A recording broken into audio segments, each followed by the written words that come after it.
हे विघ्न नाशन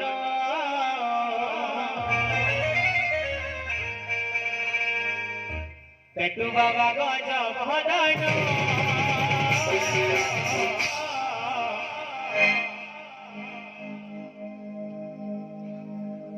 किशोर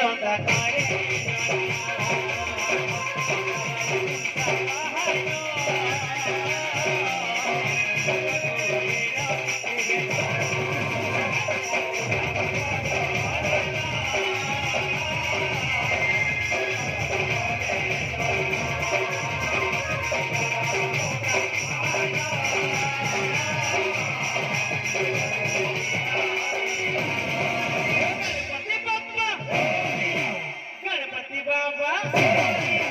गणपति बाबा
हो गणपति बाबा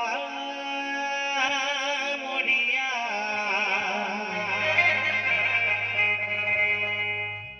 हो गणपति बाबा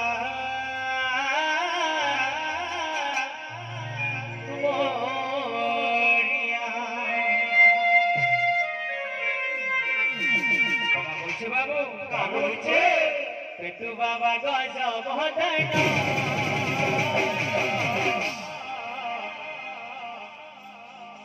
देखो भाई ठीक से हमार कथा इटा तो जमुना का हमर फर्स्ट टाइम है ओने छरा का 3 भर खाइते सही साथी है हमार कथा हां डांसर वाले होला जवाब नहीं हमार कथा देखो अच्छा तो का बोलछो हम पारे जो बोलो पेटू बाबा गज भदन जल्दी होला जला कोलो बोले 200 जहां 500 काटी दो किशोर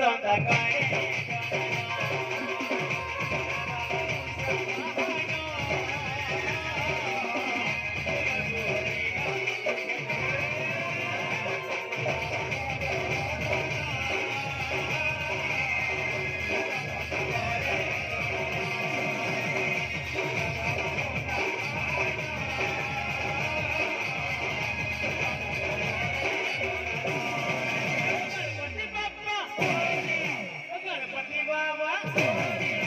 गणपति बाबा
আমার যমুনা গাঁর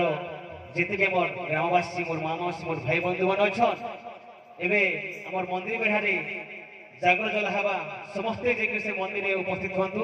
আমার কমিটির ভাই মানুষ মানে অনুরোধ করেছন 5 মিনিট লাই খালি যে গেছে টিকে উপস্থিত হন আমার মা মাসি মানে মন্দির পূজা আমকু অনুরোধ আসিছে তো যেতকি মা মাসি অছন মন্দির বেড়ারে উপস্থিত হন টিকে